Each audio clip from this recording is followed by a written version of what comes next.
Le salaire minimum obligatoire nous paraît à tous une excellente idée. Si aujourd'hui nous estimons que le SMIC devrait être augmenté, alors qui voudrait travailler en dessous de celui-ci? Heureusement donc que l'État a légiféré sur cet acquis social qui nous permet à tous une protection contre le méchant patron qui nous exploite. Cette histoire, c'est celle qu'on m'a racontée, qu'on vous a racontée, et j'y ai cru pendant très longtemps. Sauf qu'après avoir enquêté, j'ai découvert une autre histoire. Une histoire secrète qui explique les raisons pour lesquelles le SMIC vous rend pauvre.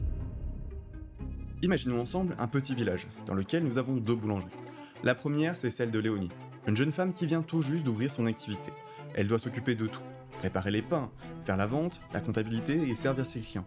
Elle travaille énormément, mais ne gagne pas encore beaucoup d'argent. La seconde, c'est celle de Victor, un boulanger devenu entrepreneur. Il a plusieurs employés, des grands fours, beaucoup de clients qui viennent régulièrement.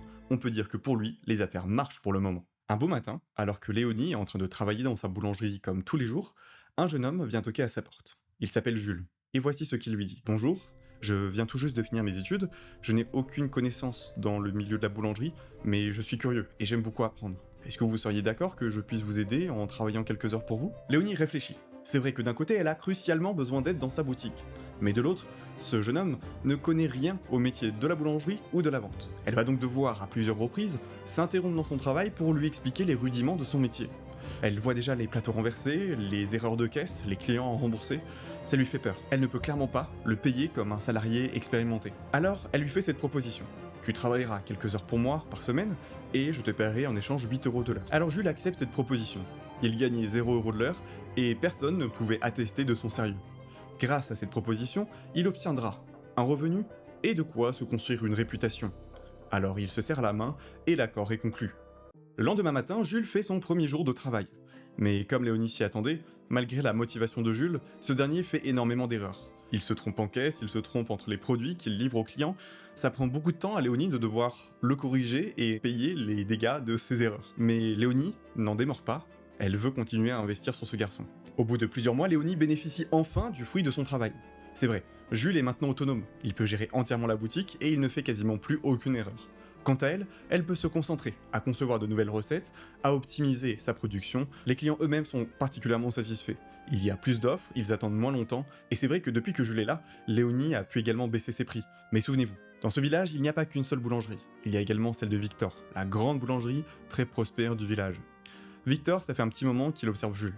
Il voit que c'est un employé efficace et se dit que s'il l'embauche, cela lui évitera de passer une longue période à devoir former un nouvel employé. Il va donc à sa rencontre et lui fait cette proposition.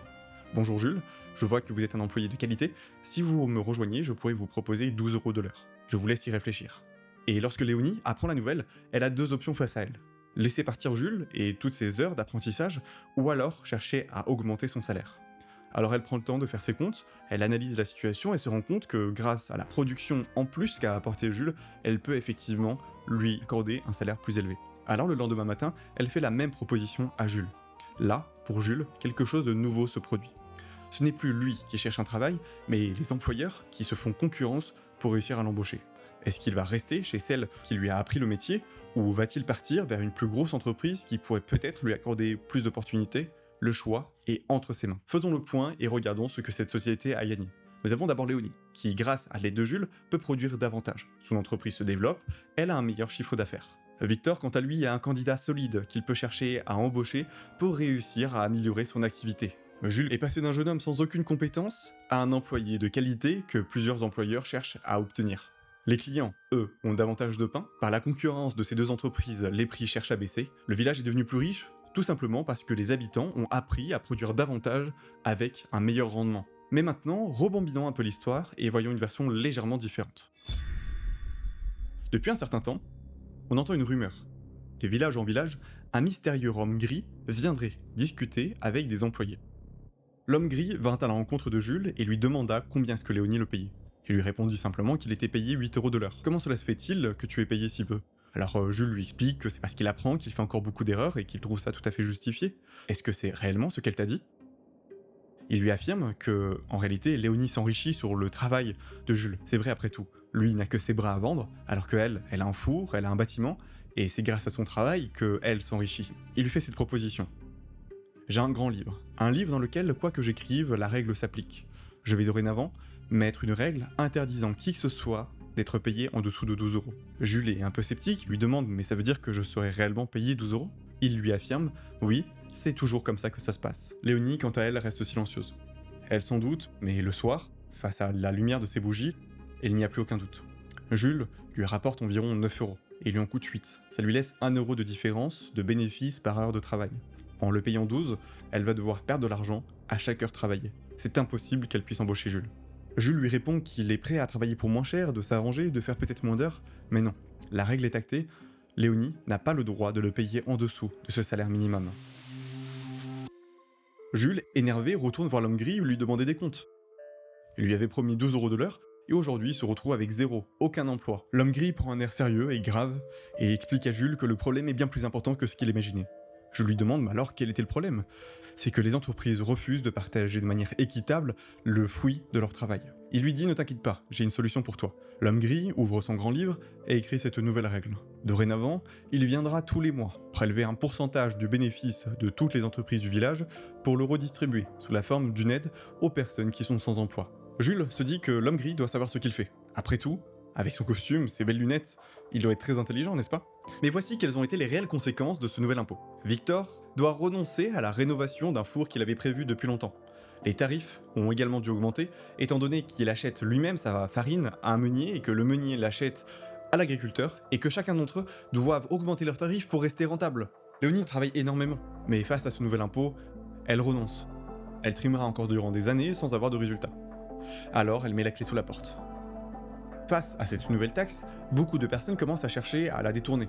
Alors l'homme en gris décide d'utiliser un montant de cette taxe pour mettre en place un bureau et un service pour vérifier que tout le monde respecte bien cette règle. Nous avons du coup d'un côté Léonie qui a dû finir par mettre la clé sous la porte, mais de l'autre côté la boulangerie de Victor, qui a des reins plus solides, peut permettre de perdurer son activité. Il se retrouve donc seul, en situation de monopole au milieu du village. C'est vrai, après tout maintenant, qu'est-ce qui l'empêcherait d'augmenter ses prix ? Il pourrait faire payer 2 fois, 3 fois plus cher, personne ne viendra en concurrence. Et étant donné que tous les villageois ont besoin de pain quotidien, que vont-ils faire ? Cette situation, c'est celle qui a été engendrée par l'homme gris, qui, voulant protéger Jules, se retrouve en réalité à protéger les grandes entreprises. Pour l'homme en gris, c'est une véritable aubaine. C'est vrai, si jamais Victor décide de profiter de son monopole et d'augmenter ses prix de x2, x3 au détriment des habitants du village, alors des habitants du village, après qui ils seront en colère ? Évidemment, après Victor, car cela sera présenté à nouveau comme un méchant entrepreneur qui cherche à exploiter les pauvres gens. L'homme gris pourra donc à nouveau mettre en place de nouvelles règles, de nouvelles taxes, et évidemment prendre une part pour lui pour vérifier que ces nouvelles règles, extrêmement morales, seront bien respectées. Vu que c'est pour le bien de la société, personne ne prête attention à son train de vie, à ses bureaux, à tous ses assistants qui sont en réalité ses amis, qui ne sont pas vraiment payés à faire grand-chose.